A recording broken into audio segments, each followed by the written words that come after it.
Je me suis réveillé en sursaut. Le cœur cognant à tout rompre. Le corps de Julien était collé au mien. Sa respiration régulière contre mon cou. Son bras posé en travers de mon torse comme s'il était chez lui. Pendant une seconde, j'ai cru à un cauchemar. Puis la réalité m'a frappé de plein fouet, j'étais dans mon lit. Chez moi. À Paris. Et le meilleur ami de mon fils était allongé sur moi. Comment en étions-nous arrivés là? La veille? Antoine, mon fils de 19 ans, avait téléphoné en panique. Julien avait eu une dispute violente avec ses parents encore une fois et il n'avait nulle part où aller. Papa. S'il te plaît. Juste une nuit. Avait supplié Antoine. J'avais accepté sans réfléchir. Julien était presque un membre de la famille. Depuis le lycée. Il passait plus de temps chez nous que chez lui. Il était poli. Drôle. Toujours prêt à aider. Je l'aimais bien. Trop bien. Peut-être. La soirée avait commencé normalement. Nous avions dîné tous les trois, Antoine, Julien et moi. Antoine avait parlé de ses examens. Julien avait raconté des anecdotes de son stage en entreprise. J'avais ri. Servi du vin. Puis Antoine était monté se coucher tôt. Épuisé. Julien et moi étions restés au salon. Nous avions discuté tard. Beaucoup trop tard.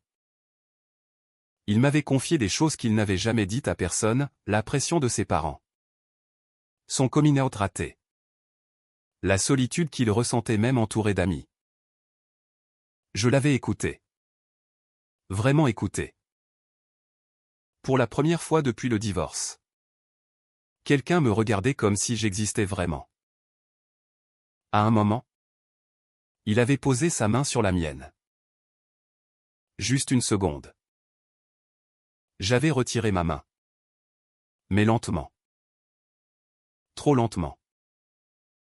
Puis il avait dit, merci. Marc. Tu es le seul adulte qui me traite comme un être humain. J'avais senti quelque chose se fissurer en moi.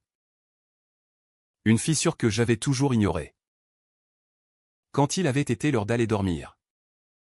La chambre d'amis était en travaux aux peintures fraîches. Meubles entassés. Antoine avait proposé que Julien prenne mon lit et que je dorme sur le canapé. J'avais refusé. Non. Je prends le canapé. Julien. Tu prends la chambre. Mais Julien avait insisté, Marc. Le canapé est trop petit pour toi. Je peux dormir par terre. Finalement. Nous avions partagé le lit. Juste pour dormir. C'est ce que je me répétais. Et maintenant. Il était sur moi. Je l'ai repoussé doucement. Il s'est réveillé. Les yeux encore ensommeillés. Et il a souri. Bonjour. A-t-il murmuré. Pas de gêne. Pas d'excuse. Juste ce sourire qui me désarmait. Je me suis levé d'un bond. Le cœur en vrac. Julien. Qu'est-ce qui s'est passé? Ai-je chuchoté. Il s'est assis. Les cheveux en bataille. Rien. On s'est endormi en parlant. Tu t'es retourné dans ton sommeil. C'est tout. C'était tout? Mon corps tremblait. J'ai enfilé un peignoir et je suis descendu à la cuisine. Antoine dormait encore. Je me suis servi un café. Les mains tremblantes. Qu'est-ce qui m'arrivait? J'étais un père de famille. Un homme de 45 ans. J'avais aimé ma femme. J'avais élevé mon fils. Et pourtant. La nuit dernière, j'avais ressenti quelque chose que je n'avais jamais ressenti pour personne. Julien est descendu quelques minutes plus tard. Il a pris une tasse. S'est assis en face de moi. Marc. Tu vas bien? A-t-il demandé doucement. J'ai hoché la tête. Incapable de parler. Il a posé sa main sur la table. Pas sur la mienne. Mais assez près pour que je sente sa chaleur. Merci pour hier soir. J'en avais besoin. J'ai dégluti. Julien. Ce qui s'est passé, ce n'est pas normal. Il a baissé les yeux. Je sais. Mais je ne regrette rien. Antoine est descendu à ce moment-là. Salut les mecs, a-t-il lancé joyeusement. Il n'a rien vu. Rien senti. Il a embrassé Julien sur la joue. Comme d'habitude. Puis il m'a regardé. Papa. Tu as une tête bizarre. Mal dormi? J'ai forcé un sourire. Oui. Un peu. Julien a évité mon regard. Et moi? J'ai senti la fissure s'élargir. Ce jour-là, Julien est resté. Il n'avait nulle part où aller. Antoine était content. Moi, j'étais terrifié. Les jours suivants ont été un supplice silencieux. Julien restait chez nous. Officiellement, c'était temporaire. En réalité, personne ne voulait qu'il parte. Antoine parce qu'il avait besoin de son meilleur ami. Moi parce que je ne savais pas pourquoi. Ou plutôt, je refusais de l'admettre. Chaque soir, nous dînions ensemble. Chaque soir, Julien s'asseyait en face de moi. Chaque soir, nos regards se croisaient plus longtemps que nécessaire. Je me surprenais à observer ses mains. Sa bouche. La façon dont il rejetait ses cheveux en arrière. Je me haïssais pour ça. Une nuit, Antoine est sorti avec des amis. Julien et moi étions seuls. Nous avons regardé un film. Un vieux film français. Rien de romantique. Mais l'atmosphère était lourde. À un moment, il s'est rapproché. Juste un peu. Son épaule contre la mienne. J'ai fermé les yeux. J'aurais dû me lever. J'aurais dû dire quelque chose. Mais je suis resté. Il a tourné la tête. Marc. Pourquoi tu évites mon regard depuis l'autre nuit? J'ai soupiré. Parce que je ne sais pas ce que je fais. Il a pris ma main. Cette fois, je ne l'ai pas retirée. Moi je sais. A-t-il murmuré. Et il m'a embrassé. Ce n'était pas un baiser violent. C'était doux. Hésitant. Comme s'il craignait que je le repousse. Mais je ne l'ai pas repoussé. J'ai répondu. Et pendant quelques secondes, le monde a disparu. Puis la réalité est revenue. J'ai reculé. Julien. C'est impossible. Antoine, ta famille, ma famille. Il a hoché la tête. Je sais. Mais je t'aime bien. Marc. Depuis longtemps. J'ai senti les larmes monter. Je ne suis pas gay. Tu n'as pas besoin d'étiquette. Tu as juste besoin d'être honnête avec toi-même. Cette nuit-là, nous n'avons rien fait de plus. Nous avons juste parlé. Il m'a raconté son coming out. La violence de ses parents. Les insultes. Il m'a dit qu'il avait toujours admiré ma force. Ma façon de m'occuper d'Antoine seul. Et moi. Je lui ai avoué que depuis le divorce, je me sentais vide.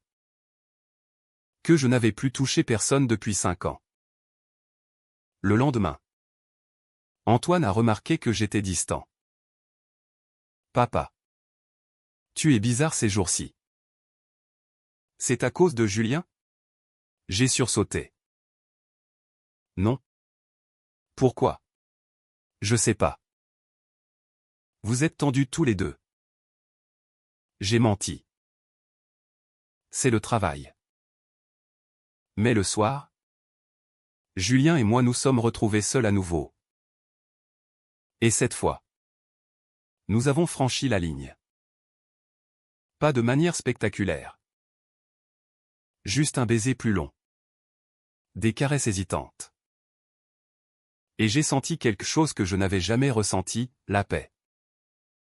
Mais la paix était fragile. La culpabilité est arrivée comme une lame. Chaque fois que je regardais Antoine, je voyais un fils trahi. Chaque fois que je voyais Julien, je voyais un danger. Et pourtant, je ne pouvais pas m'arrêter. Nous nous voyons en cachette. Dans la cuisine. Tard le soir. Dans ma chambre. Quand Antoine dormait. Chaque rencontre était un mélange de joie et de terreur. Julien était patient. Il ne me pressait pas. Il me laissait venir à lui. Et moi, je venais. Chaque fois. Puis Antoine a commencé à poser des questions. Pourquoi Julien reste si longtemps? Pourquoi tu es toujours fatigué? J'inventais des excuses. Mais il n'était pas stupide. Un soir, il est rentré plus tôt. Julien et moi étions dans le salon. Assis trop près l'un de l'autre. Antoine s'est arrêté net. Il a vu nos mains enlacées. Il n'a rien dit. Il est monté dans sa chambre. Le lendemain, il m'a confronté. Papa. Tu couches avec Julien? J'ai senti le sol se dérober. Non. Ai-je menti? Ne me mens pas. Je vous ai vu. Julien était là. Il a essayé de parler. Antoine. Écoute. Antoine l'a coupé. Toi. Ferme-la. T'es mon meilleur ami. Et tu couches avec mon père? Il a claqué la porte. Julien a voulu le suivre. Je l'ai retenu. Laisse-le. Ce soir-là, Antoine n'est pas rentré. Il a dormi chez un ami. Julien et moi avons passé la nuit à pleurer. Il m'a dit, je pars demain. Je ne veux pas détruire votre famille. J'ai secoué la tête. Non. Reste. Mais il est parti le lendemain. Il a pris ses affaires et il est allé chez un cousin. Antoine est rentré le soir même. Il m'a regardé avec des yeux pleins de haine. Tu as couché avec lui. Hein? Je n'ai pas nié. Oui. Il a pleuré. T'es dégueulasse. Il a fait sa valise. Il est parti chez sa mère. Ma ex-femme. Elle m'a appelé. Marc. Qu'est-ce qui se passe? Antoine dit que tu es avec un garçon? J'ai raccroché. Seul dans la maison vide. J'ai compris le prix que j'avais payé. Les semaines suivantes ont été un enfer. Antoine refusait de me parler. Ma ex-femme m'a accusé de détruire notre fils. Mes parents. Quand ils ont appris Mon renier.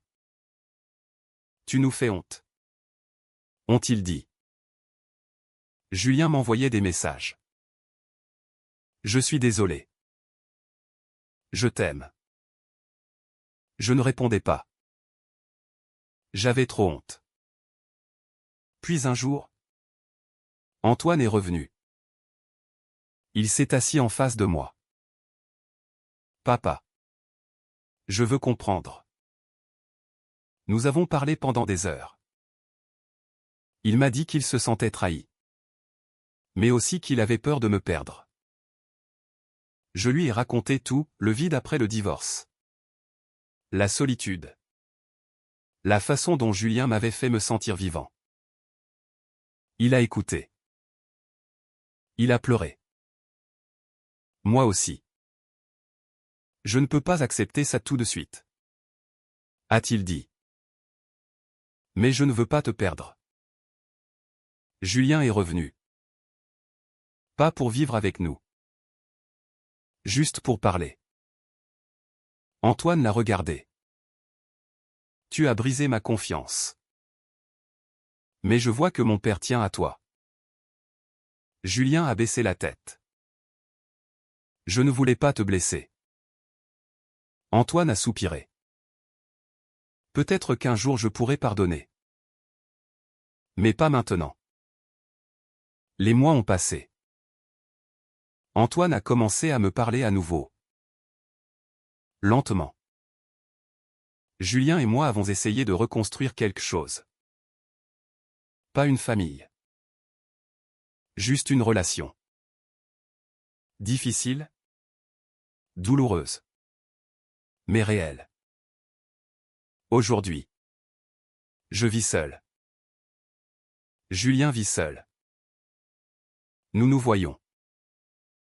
Antoine vient parfois. Il n'accepte pas encore tout.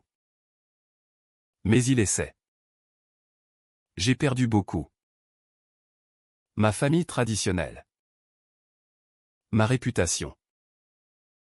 Une partie de moi-même. Mais j'ai gagné quelque chose aussi, la vérité sur qui je suis. Est-ce que l'amour vaut la peine de tout détruire ?